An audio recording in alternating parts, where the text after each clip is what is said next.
doing so well now in America that they have enough money to reopen the Chinese plant, which they have to do if they want to sell cars in China. That's right. Because their cars weigh too much to be able to afford to ship over there. Yeah.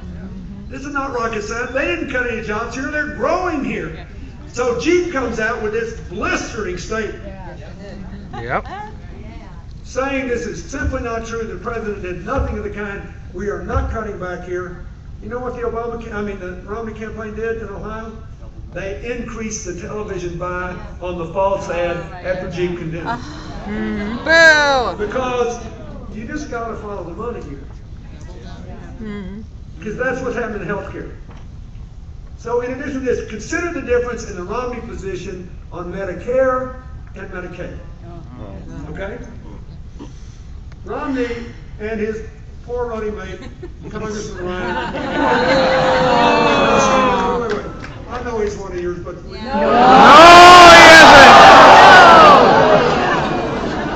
isn't. This is actually one thing he was factually accurate about.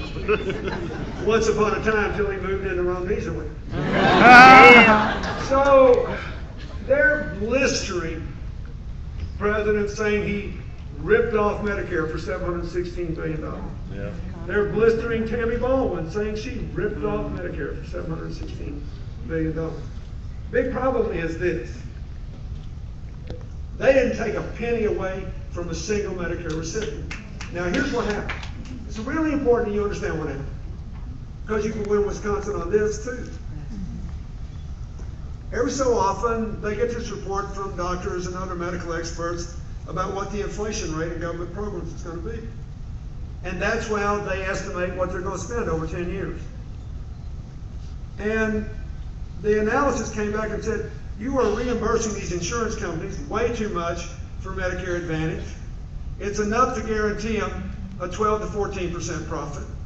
That's hugely enough because their people are staying healthy because you're paying for preventive services. They'll be fine. Romney calls that robbing Medicare. Ryan put that in his budget. Ryan is now attacking Obama for doing what he did. Now, when they reap those savings, they spend it differently. Ryan wanted to use it to pay for tax cuts for high-income people. Obama wanted to use it to make us healthier. But it's the same $716 billion. The AARP says it's the right thing to do. So Romney said, I don't care what the AARP says. They've become the enemy of senior citizens. I'm giving that money back to the insurance companies. Just like he's giving the money back to the banks. Just like he's giving the money back to the defense contractors in the Pentagon budget when the generals don't want it. Follow the money. So if this was so bad, you would see it now because this has been the law for some time. Here's what's happened. The 12 to 14% guaranteed profit for Medicare Advantage was enough last year to get a record number of insurance companies to participate in the program, to get 17% more seniors in the program, and there's so much competition now, the seniors' out-of-pocket costs dropped by 16%. Barack Obama, Ron Kine, and Tammy Baldwin strengthened Medicare. They did not weaken it.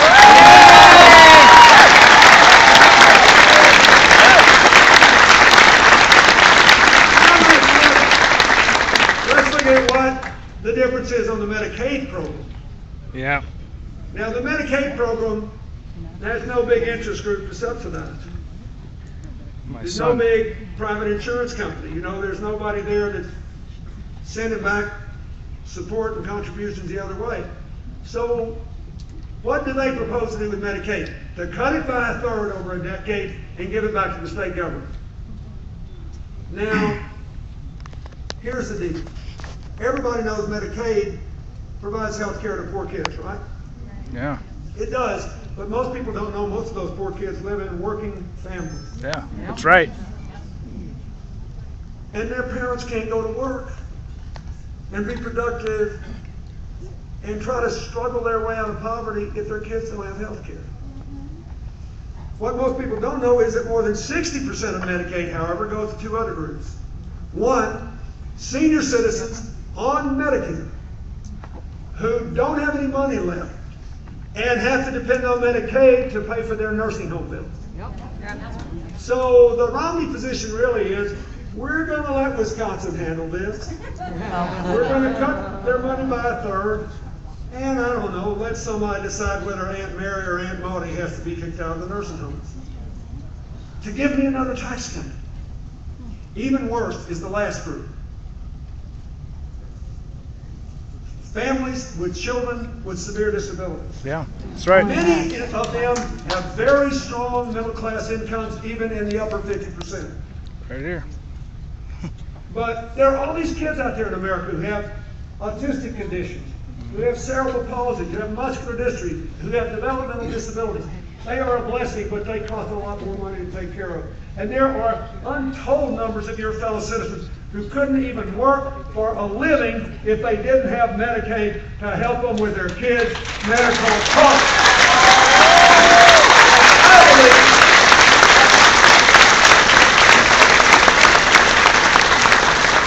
I believe it is wrong to give me another tax cut and stick it to those families.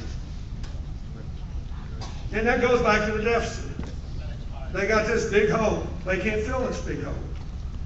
The debt's a terrible problem. Let us dig it $6 trillion deeper. And this is how they're going to do it.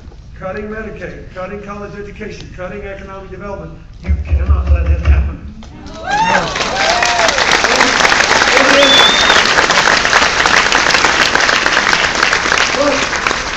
Look how we feel after this flood and every natural disaster.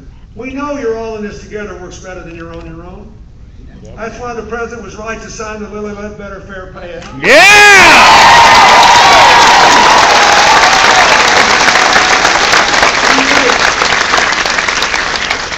One of the smartest things George W. Bush ever said, although people made fun of it, was that the president is the decider in chief. That is true. So Mitt Romney says, hey, I'm a business guy. Well, show me your budget. See me about that after the election. Well, what about this Lilly Ledbetter Pay Act? He won't even tell us whether he would have signed a bill that is now the law. Right. Yeah. And this is not just a women's issue. You ask any man who's got a wife who's also working for a living, Yeah. they both need to work to raise their kids, they like equal pay for equal work. Damn right!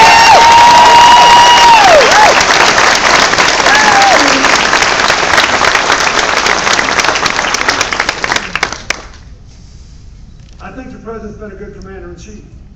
Yes. He's taking care of our country. I think that he has been smart, he has been strong, he's got a good national security team. He has taken.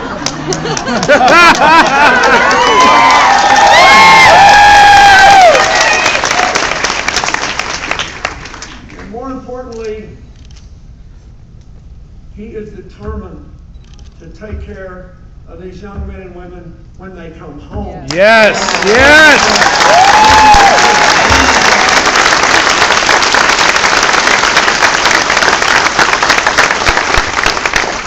When you go out and talk to people, if every young person in this state who's of college age and every family who's worried about paying for education knew about the difference in the student loan program, that alone would elect Barack Obama and elect Tammy Baldwin. If everybody knew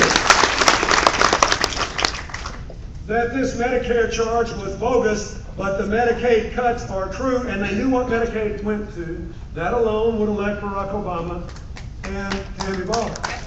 That would garner Republicans and Democrats and independents who just want us to get together and solve problems.